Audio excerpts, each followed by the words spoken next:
اس لیے میرے نبی نے فرمایا سب سے اعلیٰ درجے کا مسلمان وہ ہے جو بیوی سے اچھا سلوک کرے۔ یہ اس کے اندر وجہ کیا ہے؟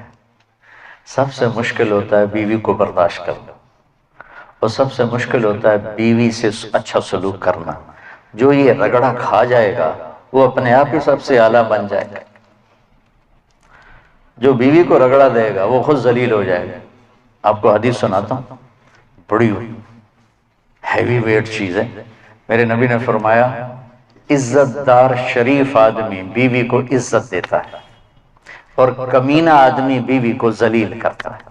کمینے کا لفظ میرے نبی کی زبان سے نکلے، کتنا ہیوی ویٹ لفظ ہے کمینہ۔ لئیم یغلبہن اللئیم ویغلبن الکریم۔ آپ نے فرمایا کہ شریف آدمی اپنی بیوی کو عزت دیتا ہے، اور کمینہ آدمی اپنی بیوی کو ذلیل کرتا ہے۔ اور میں کمینہ بن کے نہیں رہنا چاہتا، میں عزت دار بن کے رہنا چاہتا ہوں۔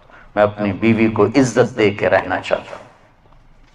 اور بیوی کو بتایا اگر میری شریعت میں سجدہ ہوتا تو بیوی سے کہتا اپنے خامد کو سجدہ کر۔ بیلنس کیا۔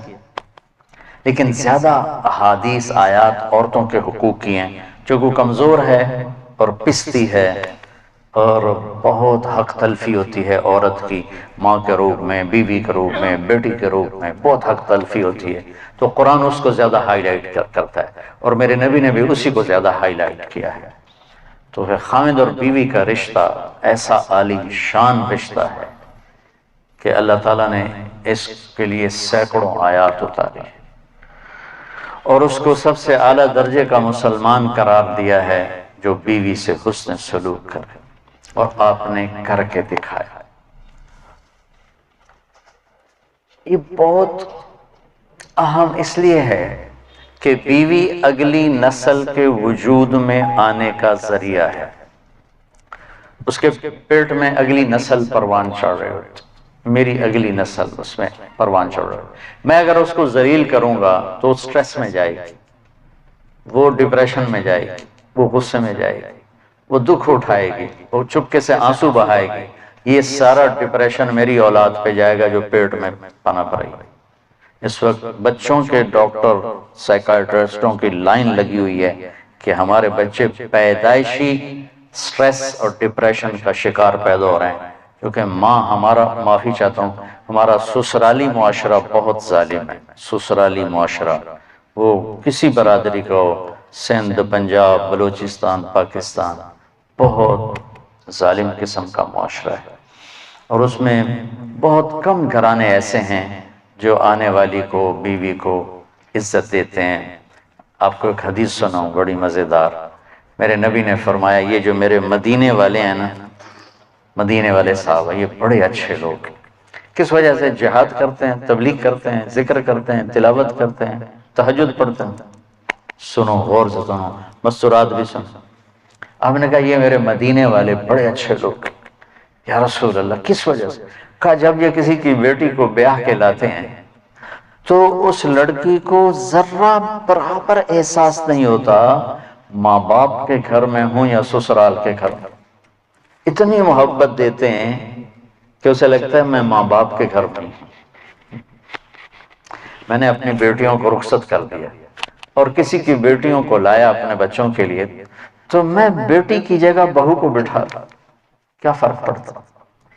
میری بیگم نے اپنی بیٹیوں کو ڈولی میں ڈال کے آگے بھیج دیا، اور کسی کی بیٹی کو ڈولی میں ڈال کے گھر لے آئی، تو ساس بننے کی بجائے ماں بن جائے تو کتنا اچھا ہو جائے گا۔ اور یہ بچی اپنی ماں کو چھوڑ کے، باپ کو چھوڑ کے خامد کے گھر آئی ہے، تو یہ اپنے ساس سسر کو ماں باپ بنا لے تو کتنا اچھا ہو جائے کہ بھائیو یہ میرے نبی کی زندگی ہے۔ آپ کو عجب حدیث سنو، ابھی یاد آئی۔ قیامت کے دن بلایا جائے گا، بلاؤ بھائی مفتی نجیب، بڑا آیا فتوے دینے والا، تولو اس کے عمل تولو، ٹھیک ہے؟ طارق جمیل کو بلاؤ، بڑا بھاری خطیب بنا پھرتا ہے، اس کے عمل تولو۔ سب سے پہلے کس عمل کو تولا جائے گا؟ دوبارہ، سب سے پہلے کس عمل کو تولا جائے گا؟ وہ میری تبلیغ نہیں، میرا اللہ کہے گا بیوی سے کیا سلوک تھا وہ تولو. مفتی صاحب ہے، مولانا صاحب ہے، رضوان صاحب بڑا تاجر ہے، نمازیں نہیں تولی جائیں گی، سب کچھ تولے گا. سب سے پہلے بیوی سے سلوک تولا جائے گا، اور بیوی کا خامند سے رابعہ بصری بھی ہے تو پہلے خامند سے سلوک کیا تھا، پہلے وہ تولا جائے گا. یہ اتنا اہم چیپٹر ہے. تو طیب میٹھا بول، کھانا کھلانا، معاف کرنا، صبر کرنا، یہ ہمارے گھر کی زندگی کو اتنا بڑا لان ہو یا چارپائی ڈالنے کی جگہ ہو، زندگی خوبصورت ہوتی ان رویوں سے جو میں بتا رہا ہوں. زبان میں ناگن چھپی ہوئی ہو تو زندگی تھوڑا ہی ہے. زندگی ہے یا کوئی طوفان ہے، ہم تو اس جینے کے ہاتھوں مر چلے. اللہ مومن خان کی قبر روشن کرے، کیا شعر کہہ گیا. آتی جاتی سانس کا عالم نہ پوچھ، جیسے دوری دھار کا خنجر چلے.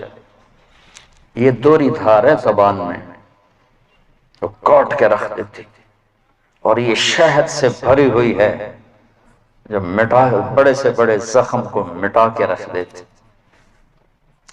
تو محبت دینا، پیار دینا، عزت دینا، یہ اس رشتے کا تقاضا ہے تاکہ اگلی نسل فریش پیدا ہو. تو بھائی بہنوں، اسلام ایک زندگی ہے، بڑی خوبصورت زندگی، جس کا تھوڑا سا میں نے آپ کو ایک نقشہ پیش کیا ہے. تبلیغ اس کو سیکھنے کی محنت ہے. عبادات اور فرائض تو مختصر ہیں، 5 نمازوں کے بعد اوور.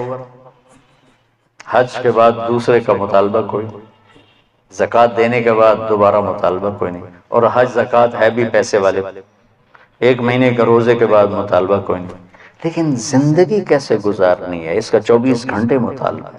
ماں کے ساتھ کیسے ہو، باپ کے ساتھ کیسے ہو، بیوی کے ساتھ، بیوی کا خامند کے ساتھ، یہ دونوں کا بچوں کے ساتھ، بچوں کا ماں باپ کے ساتھ کیسے معاملہ ہو. یہ 24 گھنٹے کی زندگی.